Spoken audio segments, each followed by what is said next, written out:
คือว่าเนี่ยเพิ่นย้ายข่าวย้ายยังแล้วย้ายข่าวแล้วได้ละยังแต่อาจจะเกิงสังกะสีเนาะเพียงเนาะสังกะสีมามุงมันก็สิห่มแล้วบาดนี้เดี๋ยวเบิ่งชมไปนำกันอีกเทื่อนึงพี่น้องเอ้ยเนาะเออตุกทางน้ำโอกันอยู่เพื่อนชาวเทืองกำลังเพื่อนชาวเทืองผมเพิ่นกำลังกินข้าวอยู่ทางนั้นพี่น้องหนุ่มโบมาพี่หนุ่มโบมาพี่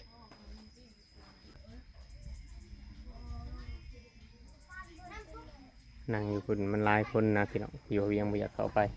เอาเอิ้นเพิ่นมาเพิ่นบ่มาก็ได้สุดแล้วแต่เพิ่นเนาะในเรื่องนั้นเดี๋ยวมีแต่ว่าสิไปทางเพื่อน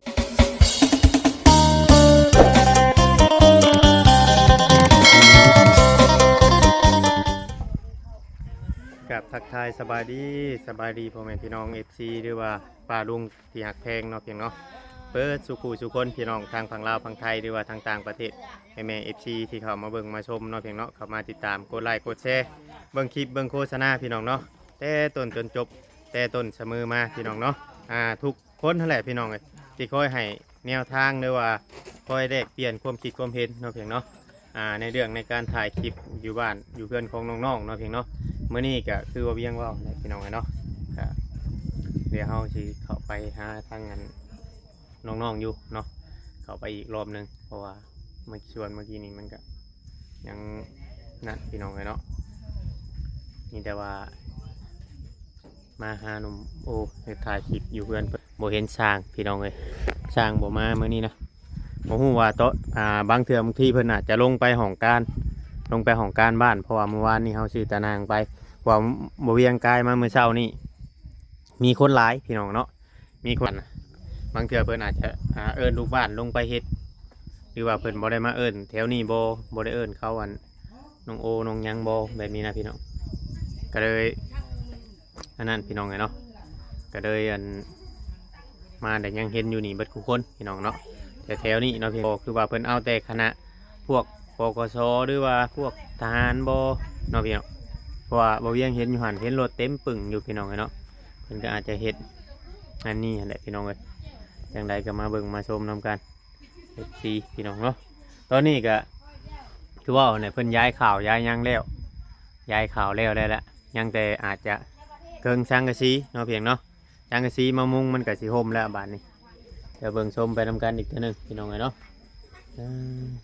ตุกทางน้ำโอกันอยู่เพื่อนชาวเทืองกำลังเพื่อนชาวเทืองผมเพิ่นกำลังกินข้าวอยู่ทางนั้นพี่น้องหนุ่มโบมาพี่หนุ่มโบมาพี่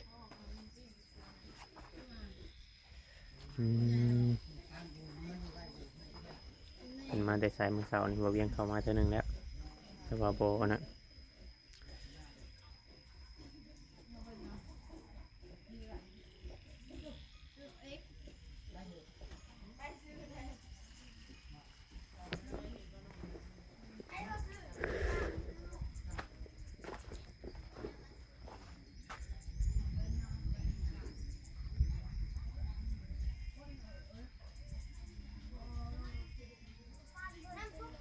นั่งอยู่คุณมันหลายคนนะพี่น้องอยู่เวียงบ่อยากเข้าไป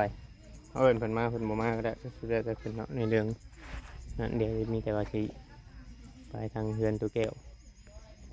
ถ้าบ่มาได้ก็บ่เป็นหยังบ่ได้ซีเรียสมีแต่ว่านั่นแหละ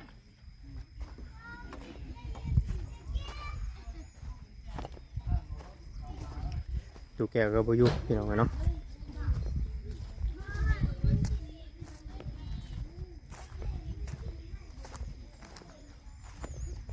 ตัวแก้วนี่บ่อยู่ไปทางใด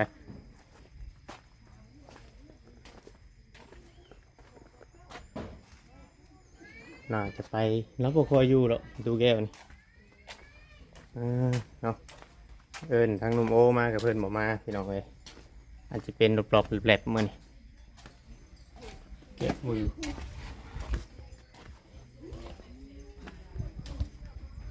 แก้วนี่ก็บ่อยู่พี่น้อง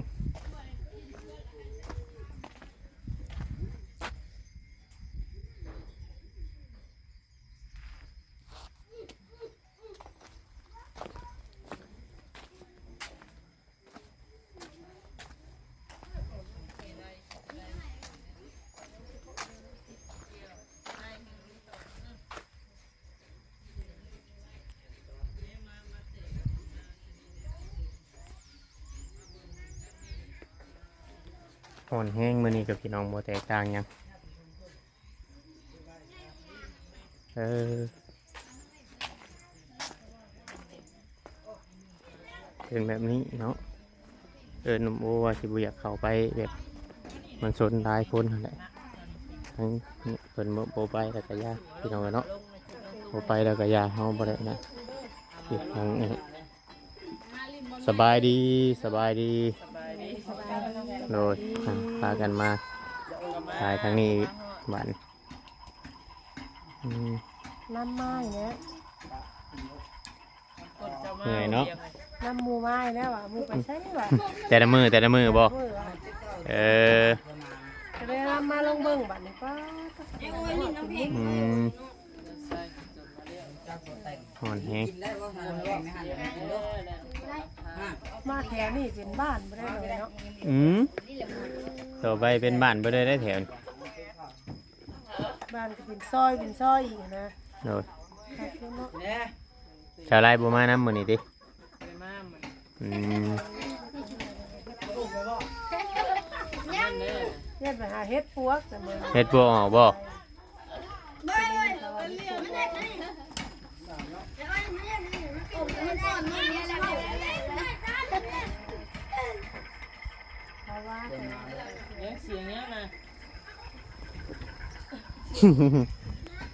เดี๋ยวสิเข้าไปหาทาง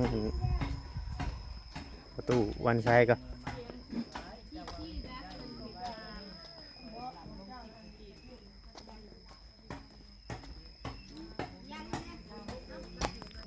เรายังไม่ได้อยู่ซื้อได้พี่น้องเลยเนาะเรายังไม่มีรังคาหากแต่ว่าเราต่อออกมาอีกได้เรือนประตูนี่หลังจากที่บ่เวียงนมโอเนาะจากคือเพิ่นเฮ็ดไปสั่งบึนๆอยู่กลางเรือนเครื่องมันหลายคนนะเขาถ่ายบ่ได้เขาจากคนถ่ายพี่น้องเลยบนกันเฮากันยังอันนี้ฮะเอาแล้วบ้านเนาะต่อออกไปอีกบ่ตุคือว่ายังบ่ได้มีแนวมุงแนวหยังกัสบายดีได้ไม้พะว่านมาจากทางใด ไปขอเขามา อ๋อ ไห่สองลำมาเห็ดสักผักเลยโตอีกแล้วเป็นกว้าง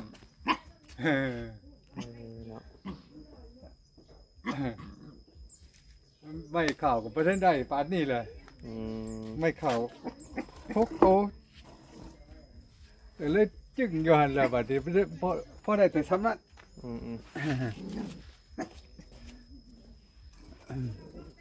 เกินหันก็เลยบ่ได้โอ้บ่ได้เนาะโดยเพราะว่ามันบ่มีเฮ็ดได้แหละ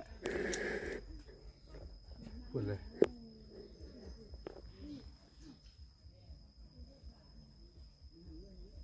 ถ้าขึ้นมาหาได้โดยจักกรรมได้แหละบ่จักแหละขึ้นบ่ได้แล้วก็บ่ให้ดอกทิ่มไปซื้อเราบ่มีแนวมุงแนวหยังนี่ก็ดอกทิ่มมาซื้อได้นี่ก็มาเบิ่งแจ้งมาเบิ่งไปได้เบิ่งไปได้เบิ่งนี่แหละเบิ่งแต่เบิ่งเนาะโดยมันบ่มีแนวเฮ็ดบ่ได้ไปหาเก็บกระป๋องมื้อนี้เนาะบ่ได้ไปหยังให้พักผ่อนเมื่อวานนี่ก็ได้เงินเท่าไหร่30,000 กีบมาก็ซื้ออยู่ซื้อกินก็เลื่อมหน่อยโพดเงินดาตรัสมีหยังก็กินเด้ก็มีแต่แนวแพงซุมื้อนี้แม่นแป้งนัวก็ถึง25,000แหละเฮ็ดได้แป้งนัวเนาะโดยโธ่บ่กุ้มบ่ไหวแล้วของแพงมันเงินปัญหายากเงินหายากกว่าของแพงบัดทางนี้แบบเขายังบ่ทำให้ดำนาโดยถ้าเขาทำให้ดำนาได้ก็สิเพราะแม่นมีเวียกเฮ็ดแน่พี่น้องเอ้ยแม่นพอไปได้ลูกกาแล้วเนาะแนวอื่นก็บ่มีหยังแล้วลูกกาลูกบุ้งแล้วลูกกาแหละเจ้ายังนั่นอยู่ส่วนหลายทั้งนี้เขาคือบ่ได้ค่อยเห็นเขาหวานหลายปานใดเนาะแม่นเขาเรียกล้ำเอาเขามีแต่เปียกอ่อนพายเอานะเขาห้ยน่ะเขาหยอดนั่นน่ะย่าหยอดบ่โดย เห็นอยู่ใส่ก็มีแต่หยอดเดินหยอดมันบ่สู่จากจ้างคนที่ว่าไปโลกาแล้วสมื้อนี้ อืม มีแต่ผู้ที่ว่าจะเป็นแหละผู้มีบ่มีอันรถหยอดแล้วจังได้มาจ้างคน อืม แต่ว่ายกตัวอย่างคือมีรถหยอดเขาก็รถหยอดกันแล้วจบเรื่อง เลย นั่น ไปหาเก็บหอดใจเมื่อวานนี่เก็บกระป๋อง ฮอดแก่งเฮ็ดจ้ะ อืมหอดแกงเห็ดเนาะ โดยคือปรากฏว่าเห็นอันยาก็เป็นมันจะก็บ่สิจัดบ่อยู่หั่นปักดึกอะคือว่านั่นแหละ วานนี่บ่ แม่นวาดนี่บ่ลืมบ่ได้ไปซ่อมรถอยู่น่ะ เพราะบ่จอยมั้ง แม่นบ่ ไปกับบ่จอยเฮาบ่ได้ไป บ่ เพิ่นเอารถเพิ่นไปปะว่าหั่น เออ เพิ่นเอารถเพิ่นไปแปลงเอารถว่ารถเพิ่นเพเพิ่นเอาไปแปลงยังบ่ได้ไล่อยู่3มื้อเขานั้น บาดโถ 3 มื้อประมาณนี้แหละ โดยพอแห้งเนาะ แม่นมันนั่น3 มื้อเพิ่นน่ะเพิ่นนัดนะ อยู่คนละภาคทางสิสบายดีเพิ่นก็สบายดีบ่ได้ไปมาแล้ว อืม บอกอีก บ่เห็น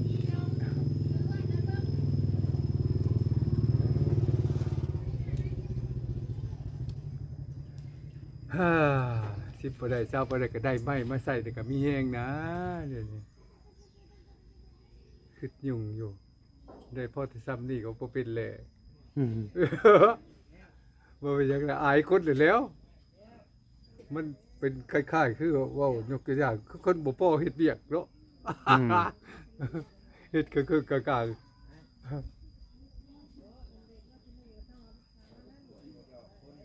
จักยามได้แล้วสิได้ให้ยายคิดยุ่งอยู่ อยากได้บ่นั่งพอได้นั่งเย็นๆเนาะ โดยจักซี่แหละคือตาเห็นนี่แหละมันแดดไปนี่แหละบ่มีหยังบ่นัง นี่มันนั่งคือว่าเนี่ย อาศัยอันมันจะก็ต้นตะกบก็พอสักนี่แหละ อืม ต้นตะกบก็ดี บ่มันออกไปทางนี้ผมมันออกไปข้างนั้นหลายพุ่น แม่น นะเอาเพราะว่าเฮาปลูกอ มั ยู่ น แล้ บ่ ว ตีเขามาพี่ เขาว่าเฮาอันเอามาทางนี้มันบัดถือหลังคาหงหลังคาเฮือนมันบัดเฮ็ เฮ็ ด ด ให้ ขาบัดนี้หัว เฮือนหัวเฮือนอันนั้นบัดนี้ แต่กันยากกับเพื่อนอีก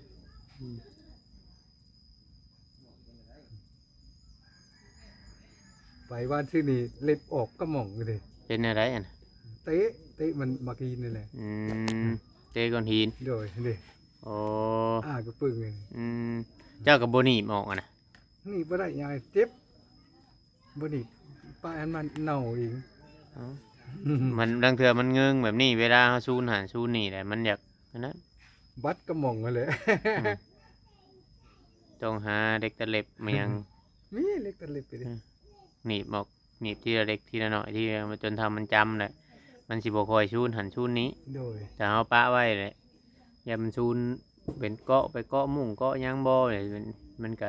เจ็บ แม่นเลยเลือดเด้เบิ่งก็บ่เป็น เนาะ แดงจะครึ่งขับเกือบเลยสิว่า อื อ้อ ม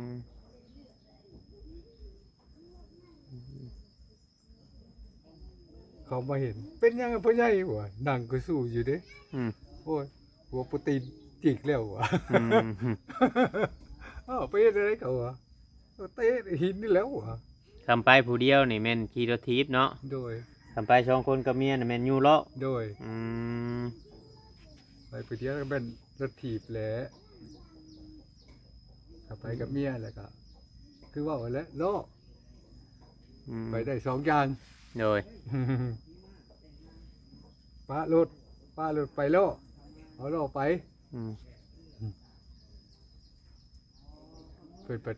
นี่นเด้คัดขาอันนี้ก็บ่เป็นคัดขาคัดแข้งเด้ อืม เวลาที่ไปไกล อืม พร้อมหยังในกลางบ้านนี่แม่นอยู่ โดย ปิดบ้านไปแล้วก็เอาเลยได้บ้านนี่ โดย จังเขาก็นั่งขมุกแล้วอันนั่นก็ได้ อืม ให้มันคือเฮาคนดีๆเนี่ยบ่คือแล้วบ่ได้เจ็บได้ปวดนี่ อืม เพราะว่ามันเจ็บปานนั้นต่อกันใหม่ๆเด้ย่า เนาะ โดย มันมีได้เส้นที่ว่ามันต่อกันอีกดิ แม่นหั่นแหละ เส้นนะ แม่นนะ สิความมันดีหมดบ่แม่นเด้อ อืม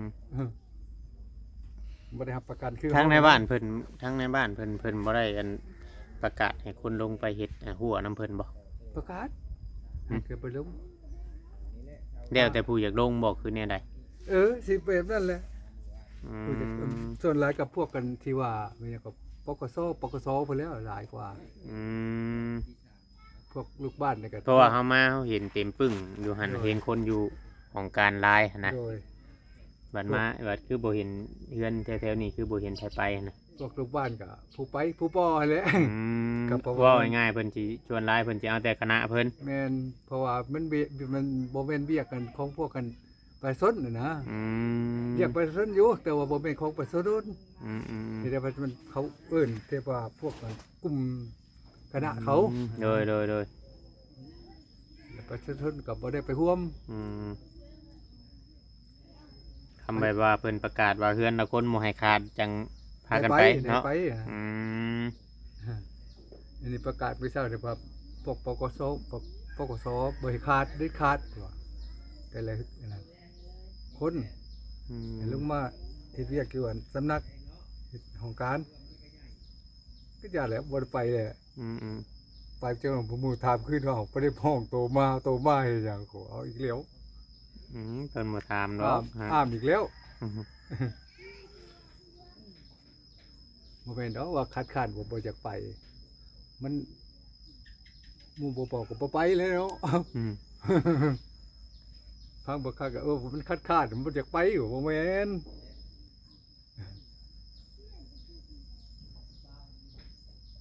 อยู่ใจก็มีเรียกบ้านการเมืองหมดคือกัน โดย หากแต่ว่าปัญหาตั้งแต่ว่าหมู่บ่ฮอดบ่บอกแล้วก็จักสิไปเฮ็ดหยังแหละไปก็คือก็น้อยเว้ากินนี่แหละบ่ได้บอกโตว่าเฮ็ดหยังก็เอาบ่ไปงานนี่กินดองคนน้อยแล้วไปฮอดแล้วบัดนี้แต่แท้จริงเขาก็บ่ได้หาหากไปน้ำหมู่แล้วไปในหมู่แล้วว่าเอ้าเฮาบ่ได้ฮอดตัวมาให้หยังวะโอ้ยว่าเสียเปรียบกับหม่อง มาเจ้าก็ มาเสย อืมคนในบ้านนี่บ่ แม่นคนในบ้านนั่นแหละ อืมอืมฮะมันจะยาเพิ่นนะตู้เอ้ย โดย ยาเพิ่น แต่ข้าหันมากก็น้อยก็เป็นบ่เทียนเลยบ่ไปใกล้ไสบาดนี้ อย่าเฮาอ พวก ยู่ ที่ว่าเฮือนแก้วเฮือนดอกน่ะ อืมอืม ถ้าหมู่ฮอดแล้วไปหมู่บ่ฮอดเลยโอ้ย ยาเนาะ แล้ว อยู่ชวนของเฮาเนาะ โดยบ่มีหยังเฮากินไปตามเฮาทุกข์ก็ยากกันแหละ อันไม่ปอกๆนะแม่นสิมาเฮ็ดกระตูบนี้เนาะ โดย เอาชับกับภาคเติมอีก โดย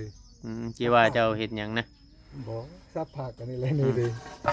ชับภาคเลยสิเฮ็ด ไป เป็น ขอเพิ่นเมื่อวานเนี่ยได้ไม้2ลำ โอ้เฮ็ดเพิ่มเติมหยังอีก โดย เป็นแนวมุงแนวหยังมันก็ยังบ่ได้มีพี่น้องเนาะแต่ว่าเพิ่น มีแหละ อยากเฮ็ดอันตัวนี้เพิ่มขึ้นอีก พอได้แต่ เฮาจักสิว่าแนวใดอะไรแต่เตียง โดย เพิ่งไป หากงจง อืม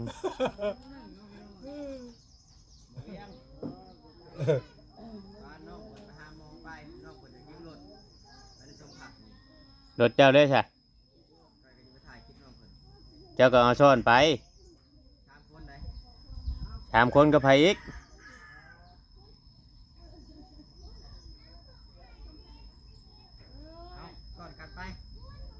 ข่อยยังถ่ายคลิปอยู่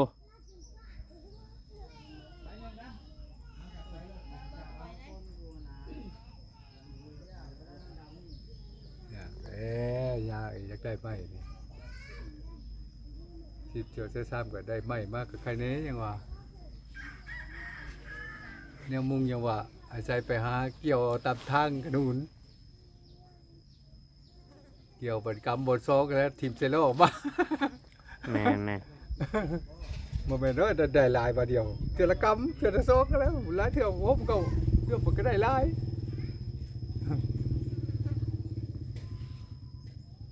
ทางไปอันนี้ดิทางไปภาคบ้านโนนสันไปนี่นะก็หน่อยไปเห็นป่า ป่ายังน่ะ ป่าหญ้าคาดนั่นแหละ อืม ตัวคักเด้อว่ะ ตามบ่ โดย โอ้คำเขาเจ้าบ่เอาก็พออันนั้นอยู่ โดยในหนทางอันนี้ภาคกำบอนเขาขายอันนี้บ่ไปขายบ่อนเขาซื้ออย่างมาเนี่ยย่า อืม บ่อนกุ๊กมันขี้เล็กนะ อืม ถูกงามไปดีหย่า โดยว่าแม่งกระเบื่อนี่อยากมาจับหัวข่อยยอกแม่งกระเบื่อไปจักบ่แดงนี่ ญาติอยู่ นี่ บินมาจับหัวบินมานั่นอยู่บ่ไป ซื้อ นั่น แม่ซื้อ นี่ แม่ โอ้เนาะ มันมาบอกเลขแล้วอ่ะ มาบอกเลขบ่จักอยู่กับบินมาจับหัวกัน โดย